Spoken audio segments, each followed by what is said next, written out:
guys, kalian sering tidak bermain gadget lebih dari 2 jam sehari? Berdasarkan dari data jurnal yang kami dapat, menyatakan data Reportal mencatat bahwa pada tahun 2023, jumlah pengguna gadget berupa smartphone di Indonesia mencapai angka 209,3 juta. Angka ini melonjak tinggi selama 8 tahun terakhir dari angka 54 juta pada tahun 2015. Data lainnya, pada laporan State of Mobile 2024 menyebutkan bahwa Indonesia menempati urutan pertama sebagai negara dengan penduduk yang menghabiskan waktu terlama dalam menggunakan gadget setiap hari. Kami juga sudah melakukan survei terhadap 89 responden di sekolah dan di tempat umum di Kota Palu. Hasilnya terlihat bahwa 55,1% responden mengatakan bahwa mereka sangat setuju telah menghabiskan waktu mereka lebih dari 2 jam dalam penggunaan gadget. Kemudian 33,7% lainnya menjawab setuju dengan pertanyaan yang sama. Ada beberapa alasan mengapa orang menggunakan gadget lebih dari 2 jam dalam sehari. Yang pertama, scroll IG atau TikTok.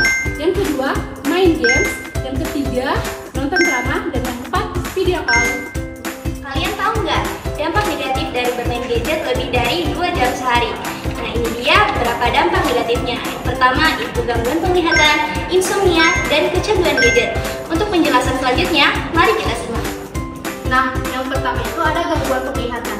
Bagaimana sih kecanduan gadget mempengaruhi gangguan penglihatan? Ya, di sini ada mekanisme dari astetopia, di mana dikarenakan oleh pancaran gadget atau blue light yang memiliki panjang gelombang pendek dan energi tinggi yang mudah tersebar dalam struktur mata sehingga menurunkan kontras visual dan meningkatkan silau yang memaksa mata itu bekerja lebih keras untuk mempertahankan ketajaman penglihatan, di mana cahaya ini difokuskan langsung ke retina tanpa banyak disaring oleh lensa atau kornea yang menyebabkan stres visual yang signifikan. Kemudian pancaran dari blue light yang berkepanjangan ini juga dapat mengganggu kerja otot siliaris yang berperan dalam proses akomodasi sehingga menimbulkan kelelahan otot mata atau yang bisa disebut dengan astenopia.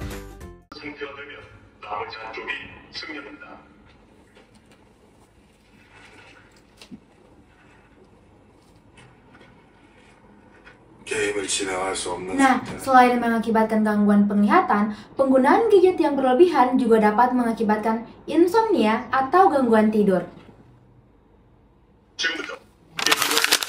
Bagaimana sih produksi hormon melatonin pada tubuh? Jadi, pada saat kondisi gelap atau pada malam hari, kelenjar pineal itu menghasilkan hormon yang bernama hormon melatonin. Prosesnya seperti apa? Dimulai dari mata yang menangkap gelap, lalu mengirim sinyal ke SCN atau suprachiasmatic nucleus, yang merupakan pengatur jam biologis pada tubuh kita. Nah, SCN ini memberi sinyal ke kelenjar pineal untuk memproduksi hormon melatonin. Saat melatonin meningkat, otak menerima sinyal untuk tidur sehingga muncullah rasa kantuk. Jika ada cahaya, terutama dari gadget, produksi melatonin terhambat dan akan menunda rasa kantuk seseorang, sehingga seseorang itu merasakan sulit tidur atau insomnia. Selanjutnya, selain gangguan penglihatan dan insomnia tadi, penggunaan gadget berlebihan juga dapat mengakibatkan kecanduan bermain gadget. Istifa, mulai lihat, ganteng. Ya Allah, tunggu dulu Mbak ya, masih menonton. Ya Allah, dikasih tinggal juga dia, ya Allah. Tunggu Mbak ya, dikasih tinggal dia sampai jauh. Bagaimana sih hormon dopamin dapat mempengaruhi kecanduan terhadap penggunaan gadget? Saat kita menerima notifikasi, like, menang game, atau melihat konten menarik di gadget, otak menganggap ini sebagai hadiah ataupun reward. Sistem reward di otak itu teraktivasi khususnya di jalur mesolimbik dopamin. Stimulasi gadget tersebut memicu ventral tegmental area atau VTA untuk melepaskan dopamin ke yang pertama itu nucleus accumbens yang mana sebagai pusat kenikmatan, yang kedua ke prefrontal cortex sebagai kontrol keputusan dan perilaku, sehingga mengakibatkan timbulnya rasa senang, puas, ingin mengulang, dan terus mencari konten baru. Setiap kali kita mendapat reward dari gadget, dopamin akan meningkat sehingga rasa senang muncul. Dan perilaku scrolling ataupun bermain game diulang terus. Otak belajar bahwa menggunakan gadget itu menyenangkan. sehingga dopamin tinggi secara kronis dapat mengganggu fungsi kontrol diri dan pengambilan keputusan. Prefrontal cortex juga dapat melemah, sehingga menyebabkan susah fokus, sulit berhenti meski tahu itu tidak sehat, dan perilaku kompulsif dan impulsif.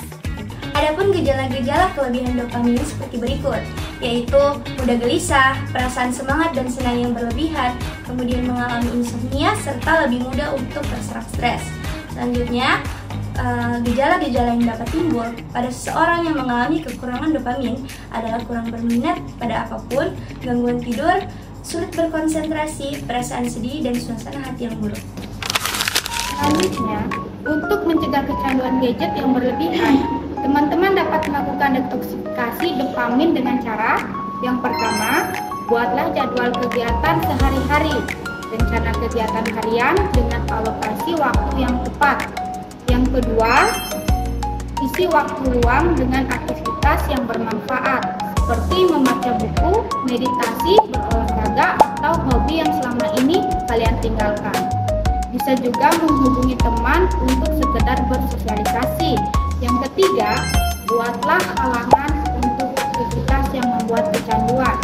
Misalnya, kalian sangat senang menggunakan media sosial, maka sembunyikan aplikasi media sosial dalam folder yang susah kalian lihat ketika kalian membuka handphone. Yang keempat, buat batasan. Kamu bisa membuat batasan yang wajar untuk aktivitas yang memang tidak negatif, seperti makan enak, bermain media sosial, atau bermain game. Namun, buat batasan yang jelas dan patuhi batasan yang telah kamu buat sendiri.